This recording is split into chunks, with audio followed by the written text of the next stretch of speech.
with that particular way of framing what traditionally we might call the intersection between faith and economic justice, is that we're trying to get the focus back on the old cosmology of the economics of grace that we find in the Hebrew Scriptures.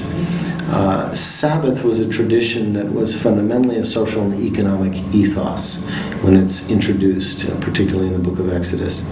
And we're trying to help remind both campaigners and also churches that the fundamental premises of the economic cosmology of the Bible have to do with the assertion that the earth is the Lord's and therefore is a gift that is available to everyone, not to be hoarded by a few. This is the lesson of the manna in the wilderness in Exodus 16. That sin is fundamentally defined in the Hebrew Scriptures as inequality or oppression. And that therefore, if we want to be about the work of healing and redemption in the world, we have to recover this deeper sense of the narrative, the ongoing narrative of economic justice in the Bible. So, for shorthand, we describe Sabbath economics as an economic way of reading the Bible in order to read the economy biblically. And that's what the Sabbath Economics Cooperative is all about. We've established a website by that name. And it's a collection of theologians, economists, and popular educators who are trying to amplify a perspective on economic justice, on the ethics of the global economy, and on the role of faith and churches in all of that. Well, we think this is a way of life, this question of economic justice. We recently produced what we call a sevenfold household Sabbath economics covenant, in which we invite and challenge households of faith to look at 7 aspects of daily life, namely how we use our surplus capital, how we deal with debt, how we deal with giving, how we look at our ecological footprint, how we look at our consumption patterns, how we deal with our solidarity with the poor or lack of contact with the poor, and finally how we look at work patterns and rest patterns, the Sabbath proper. We've developed this covenant because we think that many, particularly middle-class Christians, if issues of social justice or economic justice are on their mind at all, it usually seems very, very remote. And it's our conviction that this has to do with fair trade products. This has to do with predatory debt, predatory lending processes, particularly in the U.S., where that's a big social justice issue. It has to do with affordable housing. It has to do with the living wage. All of these ways that it practically intersects with our lived life. In other words, with the price of eggs and milk, with what we do with our labor, with how we handle our savings.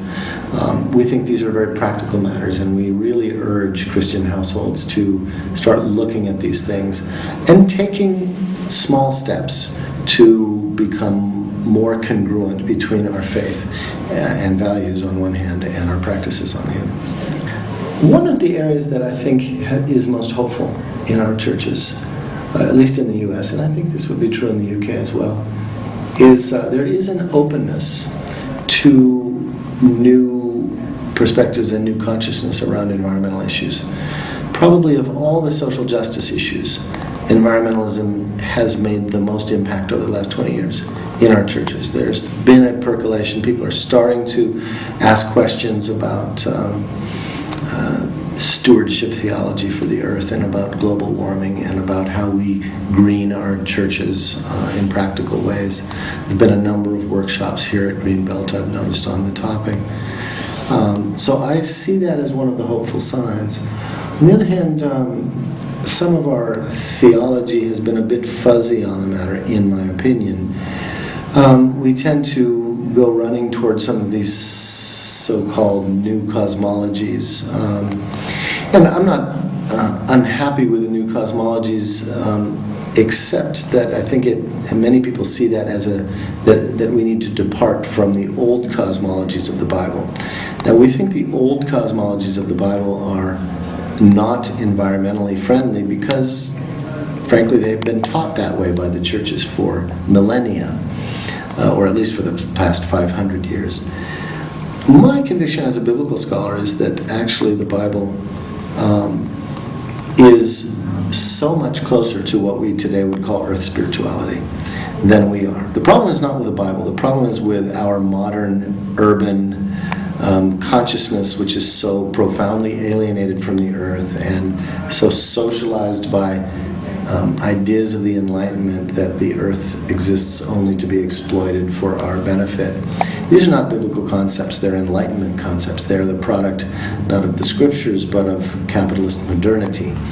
But a lot of Christians don't understand that, so I'm on a little bit of a mission to, on one hand, try to point out how it really is the plague of modern technocratic capitalism that has convinced us that forests are only valuable for their bored feet, or rivers are only valuable for the gigawatts they can generate, or hillsides are only valuable for the condominiums we can build on them, as very modernist ideas, and to try to recover, on the other hand, the notion that our scriptures actually were produced by people who were much closer to the earth and to the spirituality of the land than we will ever be. And therefore, we do not need to embrace a new cosmology so much as the old biblical cosmology, which, as it turns out, once you start reading it from a green perspective, has everything to do with earth spirituality, beginning with the very first altar in the Bible in Genesis 12, which was built by Abraham under an oak tree,